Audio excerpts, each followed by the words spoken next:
લીંબડિયાના નેરા પાસે ST bus અને bike વચ્ચે અકસ્માતમાં 2 લોકોનો આબાદ બચાવ।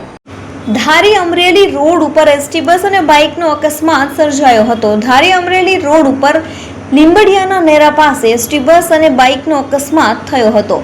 અકસ્માતમાં બાઇકમાં સવાર 2 લોકોનો આબાદ બચાવ થયો હતો। ટ્રિપલ સવાર બાઇકમાં એક વ્યક્તિને 108 મારફતે તાત્કાલિક ધારી સિવિલ હોસ્પિટલ ખાતે રિફર કરવામાં આવ્યો હતો।